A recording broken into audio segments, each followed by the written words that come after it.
Bonjour à tous et bienvenue sur Radio Apollon. Et aujourd'hui on se retrouve pour une nouvelle vidéo. Une vidéo qui va porter sur le service militaire obligatoire, dernière lubie à la mode. Jean-Luc Mélenchon appelle au retour du dispositif supprimé en 1995. À l'époque, il n'était déjà plus depuis belle lurette, le creuset français qu'il avait été. J'espère que cette chronique vous plaira. C'est la dernière trouvaille à la mode de Jean-Luc Mélenchon. Le grand retour du service militaire obligatoire, avec une partie des conscrits affectés dans la police.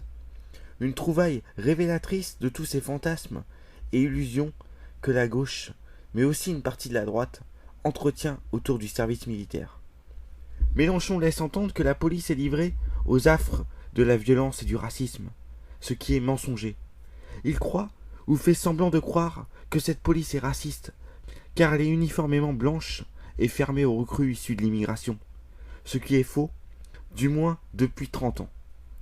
Il veut continuer à penser que c'est par cette ignorance réciproque que les communautés vivant en France se détestent, alors que c'est parce que les communautés se sont séparées volontairement qu'une paix précaire subsiste sur le territoire. Enfin, il tombe, paradoxe pour un progressiste, dans la nostalgie du c'était mieux avant. Avant la suppression par Jacques Chirac en 1995 du service militaire obligatoire, qui assurait une bonne et joyeuse intégration de tous les jeunes Français, quelles que soient leurs origines, dans le creuset républicain. C'est l'illusion la plus commune. Il faut d'abord rappeler que ce n'était pas l'objet du service militaire obligatoire. La conscription, fille de l'appel aux armes de la Révolution en 1792, avait pour fonction de faire la guerre. À l'heure de la paix en Europe et des seules interventions en Afrique, cela n'était plus utile. Ce n'est pas le service militaire qui a opéré la fusion des jeunesses catholiques et républicaines qui s'opposaient à la fin du XIXe siècle, mais la Grande Guerre et la souffrance commune dans les tranchées. Le service militaire obligatoire n'est plus depuis belle lurette le creuset national qu'il avait été.